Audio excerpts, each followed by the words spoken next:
एक यहाँ ललितपुर के पास उत्तर प्रदेश में कोई एक गांव है, अच्छा गांव है। वहां की बिल्कुल सत्य घटना आज से लगभग 150 वर्ष ही हुए होंगे, इससे पुरानी नहीं, मात्र 100 वर्ष मान के चले पुरानी घटना। उस गांव का नाम तो याद नहीं आ रहा, पर ललितपुर के पास का वो गांव। वहां एक पंडित जी रहा करते थे, वो मिश्रा थे, ब्राह्मण, और उसके यहां कोई संतान नहीं थी, पत्नी भी चल बसी थी।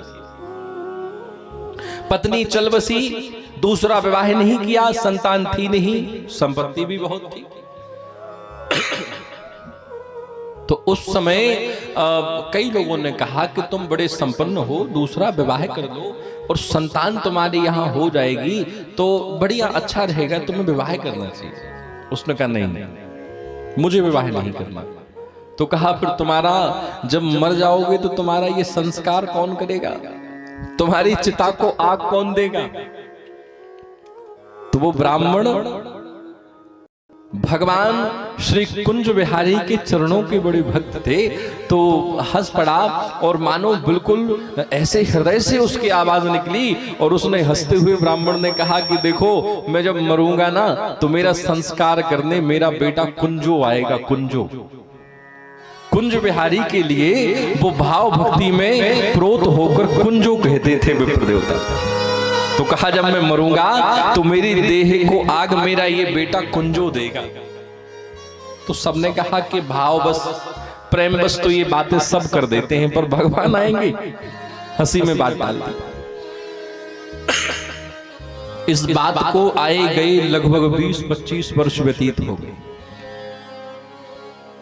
ब्राह्मण का भी समय व्यतीत होता रहा, भगवान के चरणों में भक्ति बढ़ती रही, वृद्ध अवस्था आई, और एक दिन वो समय आ गया जो हर व्यक्ति के जीवन में आता है। भले ही तुम कांच के महलों में खुद को कैद क्यों ना कर लेना, पर मृत्यु तो तुम्हारा वहां भी पीछा नहीं छोड़ेगी, मरना तो तुम्हें वहां भी पड़ेगा। कितनी व्यवस्थाएं कर लेना। वह पंडित जी भी धीरे धीरे वृद्ध हो गए और अवस्था अनुसार उनकी मृत्यु भी हो गई।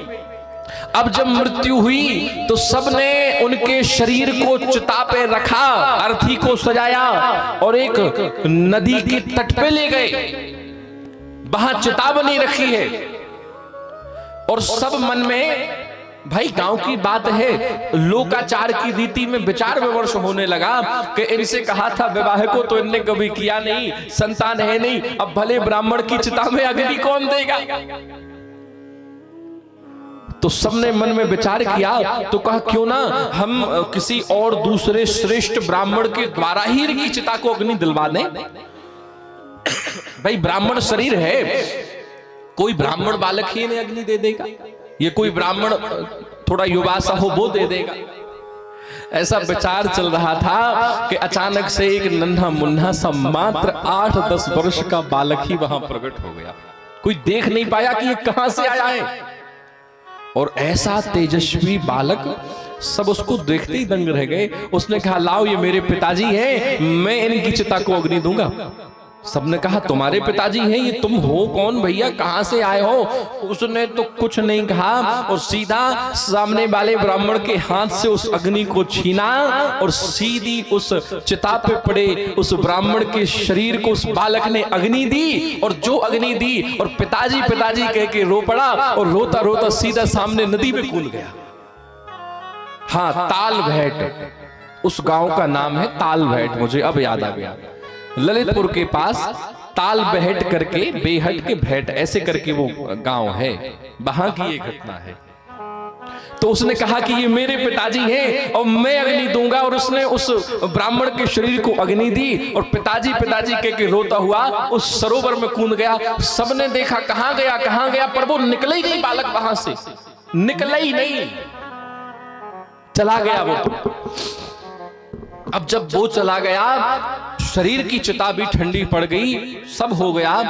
दूसरे दिन जब पुजारी जी मंदिर में गांव के प्रवेश करे और जब गांव के मंदिर में प्रवेश करे तो देखा कि जो ठाकुर श्री कुंज बिहारी उस मंदिर में विराजे हैं, उन कुंज बिहारी के वस्त्रों से जल की धार बह रही है। उनके पूरे वस्त्र गीले पड़े हैं और पूरे मंदिर में रेत के निशान बने हैं, रेत पड़ी हुई है। क्यों? क्योंकि भैया ये कोई दूसरा व्यक्ति नहीं था, ये कुंज बिहारी ही उस बालक के रूप में उस ब्राह्मण के शरीर को चिताग्नि देने, मुखाग्नि देने चले गए थे। और जब जल में कूदे तो पूरी पोशाक ठाकुर जी की पीतांबर गीली पड़ी है।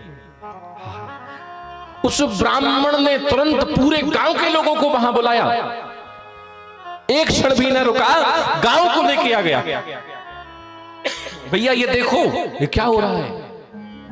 और जब गांव वालों ने देखा ठाकुर जी के पूरे वस्त्र गीले हैं, पूरे मंदिर में रेत पड़ी हुई है, मानो कोई चल के रेत में आया हो, क्योंकि वो जल में कूद गए थे ठाकुर जी। गांव वालों के नेत्रों से अश्रु की धारा बह चली कि ये ब्राह्मण सदैव कहता था कि मैं मर जाऊंगा तो मेरे शरीर को मेरा बेटा कुंजो ही अग्नि देगा। आहा, और आज वही इस कुंज बिहारी उसके बालक के रूप में आके अग्नि दे के चले गए।